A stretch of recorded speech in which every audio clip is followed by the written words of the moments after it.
Friends, ಭಾನುವಾರ 25 ರಥಸಪ್ತಮಿ ಬಂದಿದೆ. ರಥಸಪ್ತಮಿಯ ಬಗ್ಗೆ ನಾನು ತಿಳಿಸ್ಕೊಡ್ತೇನೆ. ವಿಡಿಯೋನ ಸ್ಕಿಪ್ ಮಾಡದೆ ಪೂರ್ತಿಯಾಗಿ ನೋಡಿದ್ರೆ ಮಾತ್ರ ಈ ರಥಸಪ್ತಮಿಯನ್ನು ಹೇಗೆ ಆಚರಿಸೋದು ಏನು ಅನ್ನೋದು ನಿಮಗೆ ತಿಳಿಯುತ್ತೆ. ಮಾಘ ಮಾಸದ ಶುಕ್ಲ ಪಕ್ಷದ 7ನೇ ತಿಥಿಯನ್ನು ರಥಸಪ್ತಮಿಯನ್ನಾಗಿ ಆಚರಣೆ ಮಾಡುತ್ತಾರೆ. ಇದು ಉತ್ತರಾಯಣ ಪರ್ವಕಾಲ ಆರಂಭವಾಗುವುದಕ್ಕೆ ಇದನ್ನ ಕರೀತಾರೆ. ಸೂರ್ಯೋದಯದ ಮುಂಚೆ ಸ್ನಾನಕ್ಕೆ ಬೇಗನೆ ಎದ್ದು ನದಿಯಲ್ಲಿ ಸ್ನಾನ ಮಾಡಿದ್ರೆ ಒಳ್ಳೇದು, ಸಮುದ್ರದಲ್ಲಿ ಸ್ನಾನ ಮಾಡಿದ್ರೆ ಒಳ್ಳೇದು. ನದಿಯಲ್ಲಿ ಮತ್ತೆ ಸಮುದ್ರದಲ್ಲಿ ಮಾಡಕ್ಕಾಗದೇ ಇರೋರು ಅಟ್ಲೀಸ್ಟ್ ಬಾವಿ ನೀರಾದ್ರೂ ಸ್ನಾನ ಮಾಡ್ಬೋದು. ಬಾವಿ ನೀರಲ್ಲೂ ಸ್ನಾನ ಮಾಡಕ್ಕಾಗದೇ ಇರೋರು ಮನೆಯಲ್ಲೇ ಸ್ನಾನ ಮಾಡ್ತಕ್ಕಂಥ ನೀರಿಗೆ ಸ್ವಲ್ಪ ಎಳ್ಳು ಮತ್ತೆ ಅರಿಶಿಣನ ಮಿಕ್ಸ್ ಮಾಡಿ ಸ್ನಾನ ಮಾಡಿದ್ರೆ ಒಳ್ಳೇದು.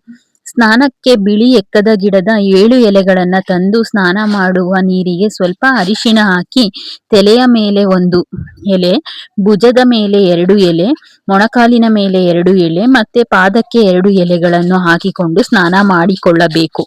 ಬೆಳಗಿನ ಜಾವ 5:30 ಒಳಗೆ ಎದ್ದು ತಟ್ಟೆಯಲ್ಲಿ ಸುತ್ತ ಎಕ್ಕದ ಎಲೆಯನ್ನು ಇಟ್ಟು ಮಧ್ಯ ಗೋಧಿ ಹಾಕಿ 1 ದೀಪಕ್ಕೆ 7 ಬತ್ತಿ ಇಟ್ಟು ತುಪ್ಪ ಹಾಕಿ ದೀಪ ಹಚ್ಚಿ ಮನೆಯ ಮುಂದೆ ಇಟ್ಟು ಸೂರ್ಯನಿಗೆ ಬೆಳಗಿಸಿ 1 ತಾಮ್ರದ ಚೊಂಬಿಗೆ ಅರಿಶಿಣ, ಕುಂಕುಮ, ಅಕ್ಷತೆ, ಕೆಂಪು ಹೂವು ಹಾಕಿ ಸೂರ್ಯನಿಗೆ ಅರ್ಘ್ಯವನ್ನು ಕೊಡಿ. ಓಂ ನಮಃ ಸೂರ್ಯಾಯ ಶಾಂತಾಯ ಸರ್ವರೋಗ ನಿವಾರಿಣಿ ಆಯುರಾರೋಗ್ಯ ಮಮೈಸ್ಯಂ ದೇಯಿ ದೇವ ಜಗತ್ಪ್ರತೆ ಅಂತ 11 ಬಾರಿ ಹೇಳಿಕೊಳ್ಳಿ. ಈ ಮಂತ್ರವನ್ನ ಇನ್ನೊಂದ್ಸತಿ ಪ್ಲೇ ಮಾಡ್ತೇನೆ. ಓಂ ನಮೋ ಸೂರ್ಯಾಯ ಶಾಂತಾಯ ಸರ್ವರೋಗ ನಿವಾರಿಣಿ ಆಯುರ್ ಆರೋಗ್ಯ ಮಮೈಸ್ಯಂ ದೇಯಿ ದೇವ ಜಗತ್ಪ್ರತೆ ಅಂತ ಹೇಳ್ಕೊಳ್ಳಿ. ತಿಥಿ ಮಾಘ ಶುದ್ಧ ಸಪ್ತಮಿ ತಿಥಿ ಆರಂಭವಾಗುವುದು ಜನವರಿ 25, 2026 ರಾತ್ರಿ ಸುಮಾರು 12:30 AM ಗೆ.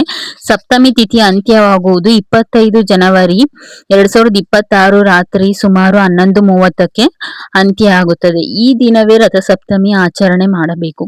ರಥಸಪ್ತಮಿಯ ಮಹತ್ವ ಏನಂದ್ರೆ, ರಥಸಪ್ತಮಿಯನ್ನು ಸೂರ್ಯ ಜಯಂತಿ ಎಂದು ಸಹ ಕರೆಯುತ್ತಾರೆ. ಸೂರ್ಯನು ಕಶ್ಯಪ ಪ್ರಭು ಮತ್ತೆ ಕಶ್ಯಪ ಮುನಿ ಮತ್ತೆ ಅದಿತಿಯ ಮಗನಾಗಿ ಸೂರ್ಯದೇವ ಹುಟ್ಟುತ್ತಾರೆ.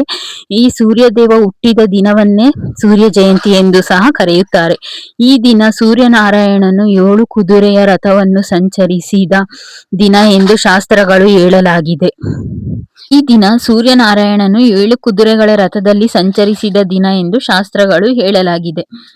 ಮಕರ ಸಂಕ್ರಾಂತಿಯ ನಂತರ ಸೂರ್ಯನ ಶಕ್ತಿ ಭೂಮಿಗೆ ಸಂಪೂರ್ಣವಾಗಿ ಲಭಿಸುವ ದಿನ ಎಂದು ಕರೆಯಲಾಗುತ್ತದೆ. ಸೂರ್ಯನಾರಾಯಣನು 7 ಕುದುರೆಗಳನ್ನ ಏರಿ ಬರುತ್ತಾನಲ್ಲ, ಅದಕ್ಕೆ ಸಂಕೇತವಾಗಿ 7 ಬಣ್ಣದ ಕಾಮನ ಬಿಲ್ಲು ಮತ್ತೆ 7 ದಿನಗಳು ಅಂತಾನು ಸಹ ಅದು ಸಂಕೇತವಾಗಿ ಸೂಚಿಸುತ್ತೆ. 7 ಬಣ್ಣಗಳು ಕಾಮನ ಬಿಲ್ಲಲ್ಲಿ ಇರುತ್ತಲ್ಲ ಅದು, ಮತ್ತೆ ವಾರದ 7 ದಿನಗಳು ಅನ್ನೋದನ್ನ ಸೂಚಿಸ್ತಾ ಹೋಗುತ್ತೆ. ಮತ್ತೆ ಚಕ್ರದ 12 ಚಕ್ರಗಳು 12 ರಾಶಿಗಳನ್ನು ಸಹ ಸೂಚಿಸ್ತಾ ಹೋಗುತ್ತೆ. ಮತ್ತೆ ಸೂರ್ಯನಲ್ಲಿ ಅರುಣ ದೇವನು ಸಹ ಹುಟ್ಟಿದಾನೆ. ಆ ಅರುಣ ದೇವ ಅಂದ್ರೇನೆ ಬೆಳಗಿನ ಜಾವ ಕೆಂಪನೆ ಆಗಿ ಮತ್ತೆ ಸಂಜೆ ಮುಳುಗುವಾಗ ಕೆಂಪಾಗುತ್ತಲ್ಲ, ಅದೇ ಸಹ ಸೂರ್ಯನ ಜೊತೆಗಿರ್ತಕ್ಕಂಥ ಅರುಣ ದೇವ ಅಂತಾನು ಸಹ ನಾವು ಕರಿಬಹುದು. ಭೂಮಿಗೆ ಸಂಪೂರ್ಣವಾಗಿ ಲಭಿಸುವ ದಿನ ಎಂದು ಸಹ ಇದನ್ನ ಭೂಮಿಗೆ ಶಕ್ತಿಯನ್ನು ಸಂಪೂರ್ಣವಾಗಿ ಲಭಿಸುವ ದಿನ ಅಂತಾನು ಸಹ ಈ ರಥಸಪ್ತಮಿಯನ್ನ ಕರಿತೇವೆ. ರಥಸಪ್ತಮಿಯ ವಿಶೇಷ ಫಲಗಳು ಅಂದ್ರೆ ಆರೋಗ್ಯ ವೃದ್ಧಿ, ರೋಗ ನಿವಾರಣೆ, ದೀರ್ಘಾಯುಷ್ಯ, ಪಾಪಕ್ಷಯ, ಮನಸ್ಸಿಗೆ ಶಾಂತಿ ಮತ್ತು ಶಕ್ತಿ. ಆದಿತ್ಯ ಹೃದಯ ಸ್ತೋತ್ರ, ಸೂರ್ಯ ಗಾಯತ್ರಿ ಮಂತ್ರ ಜಪ. ಸೂರ್ಯ ಗಾಯತ್ರಿ ಮಂತ್ರ ಓಂ ಭಾಸ್ಕರಾಯ ವಿದ್ಮಹೇ ದಿವ್ಯಕಾರಾಯ ಧೀಮಹಿ ತನ್ನೋ ಸೂರ್ಯ ಪ್ರಚೋದಯತ್ ಅಂತ ಶ್ಲೋಕವನ್ನ ಹೇಳ್ಕೋಬಹುದು. ಗಾಯತ್ರಿ ಮಂತ್ರ ಇದು. ಇನ್ನೊಮ್ಮೆ ಪ್ಲೇ ಮಾಡ್ತೀನಿ. ಓಂ ಭಾಸ್ಕರಾಯ ವಿದ್ಮಹೇ ದೇವಿಕರಾಯ ಧೀಮಹಿ ತನ್ನೋ ಸೂರ್ಯ ಪ್ರಚೋದಯತ್ ಅಂತ ಹೇಳ್ಬೋದು. ಈ ಮಂತ್ರಗಳನ್ನ ಹೇಳ್ತಾ ಹೋದ್ರೆ ನಮಗೆ ಆಯುರ ಆರೋಗ್ಯ ಸಹ ಲಭಿಸುತ್ತೆ. ಇದು ಉತ್ತರಾಯಣ ಪರ್ವಕಾಲದಲ್ಲಿ ಆರಂಭವಾಗುವುದರಿಂದ ಜ್ಞಾನದ ಅಭಿವೃದ್ಧಿ, ಆರ್ಥಿಕ ಅಭಿವೃದ್ಧಿ ಅಲ್ಲೂ ಸಹ ನಾವು ಸುಧಾರಣೆಯನ್ನ ಕಾಣ್ತೇವೆ.